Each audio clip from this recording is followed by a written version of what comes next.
साथियों नमस्कार, मैं हूं आर्यन बौद्ध और आप देख रहे हैं बिगिनर टीवी। दोस्तों स्वागत है आपका एक और नई वीडियो में। दोस्तों इस वक्त की सबसे बड़ी खबर लेकर आ रहा हूं। बहुजन समाज पार्टी के अंदर अंदरूनी बहस छुड़ चुकी है दो नेताओं को लेकर। जी हां, दोनों ही मुस्लिम नेता है और बड़े जाने माने चेहरे हैं।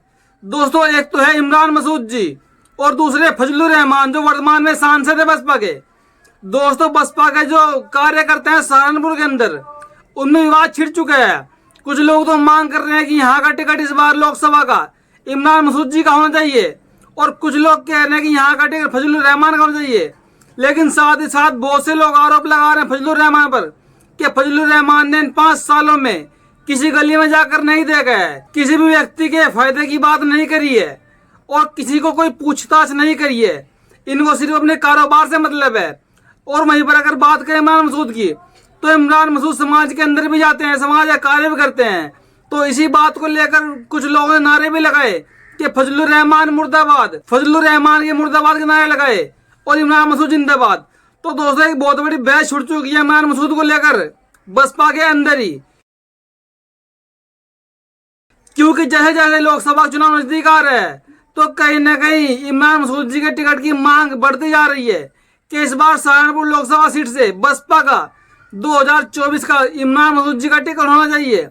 और दोस्तों एक बड़ी खबर और है कि जो आजाद समाज पार्टी के मुखिया चंद्रशेखर रावण, वो बार बार आरोप लगाते हैं कि बहन जी मुझसे मुलाकात नहीं करती है।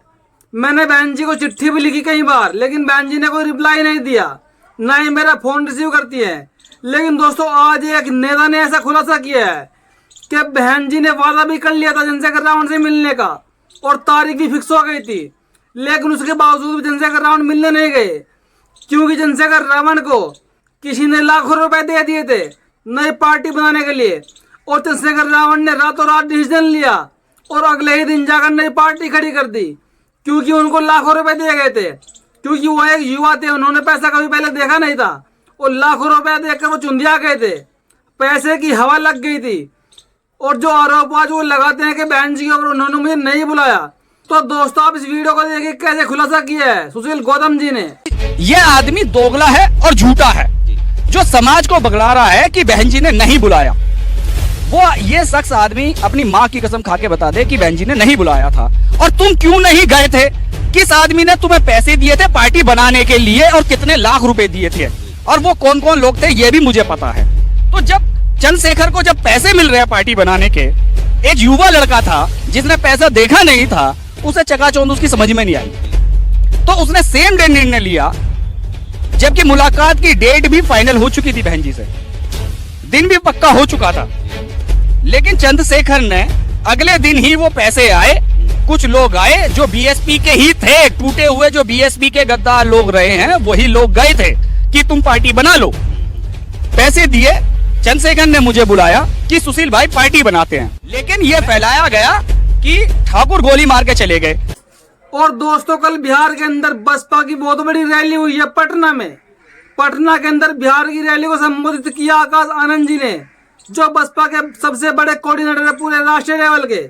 और वहां पर कई लाख लोग इकट्ठे हुए बसपा की रैली में और बिहार के लोगों ने दिखा दिया, बिहार के लोगों की डिमांड रही कि इस बार 2024 में बहन कुमारी मायावती जी को देश का प्रधानमंत्री बनाना है।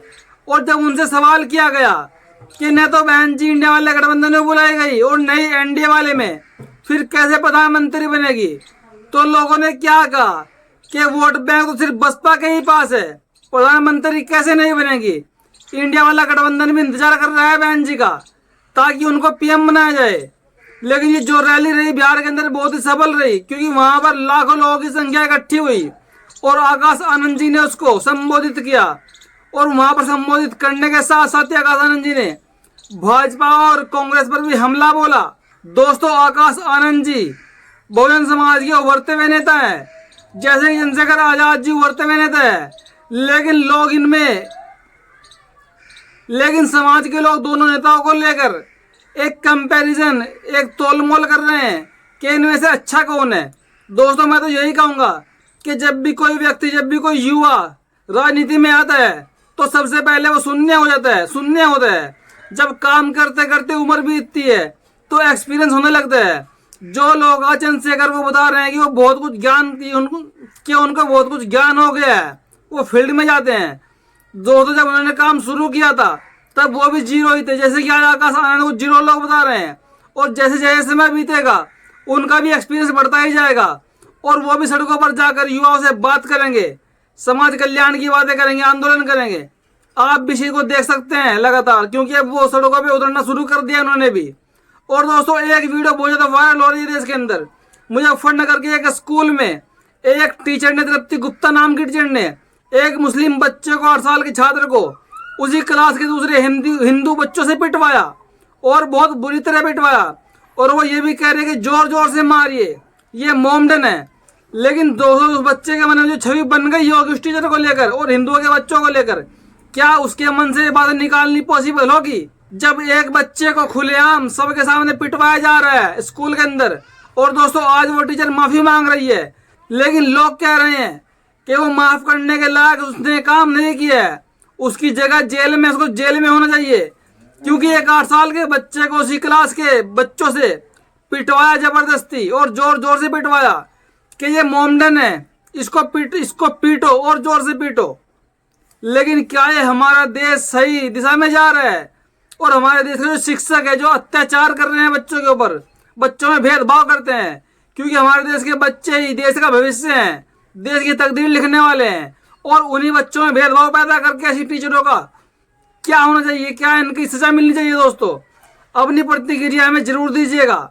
और दोस्तों सबसे जो बड़ी खबर मैंने आपको बताई कि इमरान मसूद को लेकर एक जंग छिड़ी हुई है बहुजन समाज के लोगों में ही। सहारनपुर की लोकसभा सीट पर कुछ लोग तो कह रहे हैं कि यहाँ से टिकट होना चाहिए इमरान मसूद जी का, सांसद का, और कुछ लोग कह रहे हैं कि टिकट होना चाहिए फजलुर रहमान का। जबकि फजलुर रहमान जी ने 5 साल पूरे कर लिए अपने, लेकिन उन्होंने किसी भी गली में जाकर नहीं झांका, ना ही वो समाज के काम आए। उनको सिर्फ मतलब अपने मीट के कारोबार से लोगों ने खुला आरोप लगाया है और उनके मुर्दाबाद के नारे भी लगाए। और दोस्तों थोड़ी बात कर लेते हैं 4 राज्यों विधानसभा चुनाव की, राजस्थान, मध्य प्रदेश, छत्तीसगढ़ और तेलंगाना। दोस्तों तेलंगाना में तो बसपा का वोट बैंक लगातार बढ़ता ही जा रहा है, क्योंकि जब से वहां पर RS परवीन जी के सर पर बहन कुमारी मायावती जी ने हाथ रखा, उनको आशीर्वाद दिया है, उस दिन से ही तेलंगाना के प्रदेश अध्यक्ष RS परवीन जी लगातार गांव गांव में जाकर, गलियों गलियों में जाकर सभाएं करके वहां से अपना वोट बैंक इकट्ठा कर रहे हैं। और वहां पर 85 की राजनीति यानी कि DS4 की राजनीति को लागू कर रहे हैं। जो काशीराम जी का कैडर था, जो कैडर काशीराम जी ने चलाया था, उसी कैडर के माध्यम से, उसी बेस पे RS परवीन जी गांव गांव जाकर वहां से लोगों को जागरूक कर रहे हैं और बसपा का वोट बैंक लगातार बढ़ता जा रहा है। लोग तो ये भी अनुमान लगा रहे हैं कि इस बार तेलंगाना में शायद बसपा की सरकार बनने जा रही है पूर्ण बहुमत की, क्योंकि वहां की केसीआर सरकार भी RS परवीन जी से डर गई है, बसपा की राजनीति से डर गई है। और वो डरने के बाद उन्होंने RS परवीन जी को उठवा भी लिया था, नजरबंद भी करवा दिया था कुछ दिनों के लिए।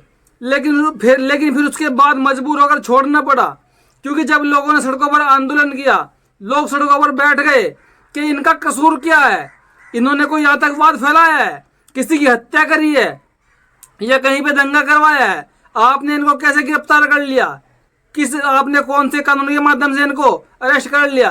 तो फिर उनको मजबूर होकर छोड़ना पड़ा दोस्तों, क्योंकि तेलंगाना के मुख्यमंत्री केसीआर वहां की बहुजन राजनीति से पूरी तरह घबरा गए हैं।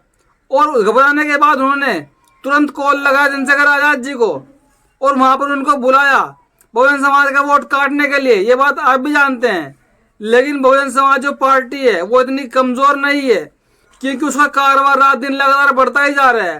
पूरे देश में बहुजन समाज पार्टी की डिमांड होने लगी है, इसकी मांग होने लगी है। अब राजस्थान में ही देख लीजिए आप, राजस्थान के अंदर जो सपा के प्रदेश अध्यक्ष थे मुकेश यादव जी, उन्होंने सपा को छोड़कर बसपा का दामन थाम लिया है।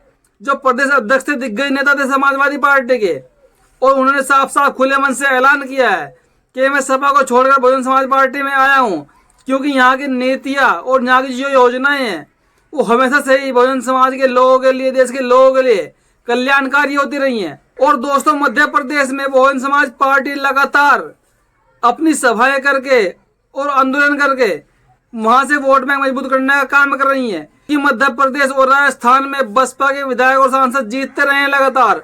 और इस बार तो पार्टी बहुत ज्यादा मजबूत से चुनाव लड़ रही है। मुख्यतः 3 बड़ी पार्टियां हैं देश में, भारतीय जनता पार्टी और कांग्रेस पार्टी और बहुजन समाज पार्टी। दोस्तों देश की 3 बड़ी पार्टियां हैं। इस बार पूरे के पूरे 4 राज्यों में तीनों पार्टियों का महामुकाबला होने वाला है। और दोस्तों थोड़ी बात कर लेते हैं 2024 को लेकर। 2024 में जो 2 गठबंधन हुए हैं बड़े, एक इंडिया नाम का, एक एनडीए नाम का, और दोस्तों दोनों के बीच में खड़ी है बहन कुमारी मायावती जी।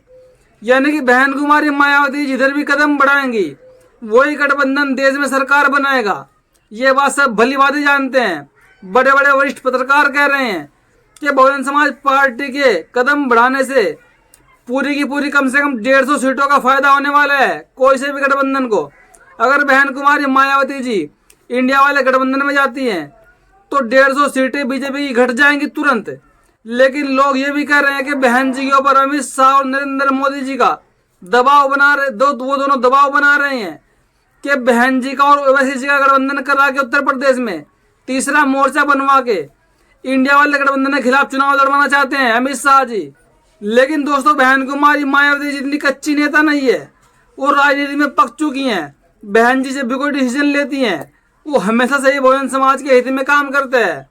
और दोस्तों बहन जी इंतजार कर रही है 2024 के दिसंबर के महीने का, जब दिसंबर के महीने में तो ईडी काम करती है ना सीबीआई काम करती है और नई इनकम टैक्स का डिपार्टमेंट काम करते हैं।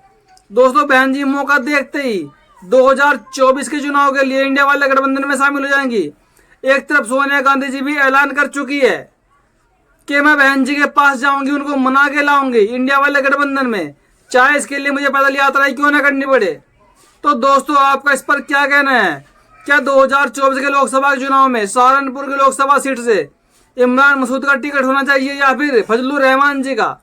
और दोस्तों बहन कुमारी मायावती जी को कौन से वाले गठबंधन में जाना सही रहेगा?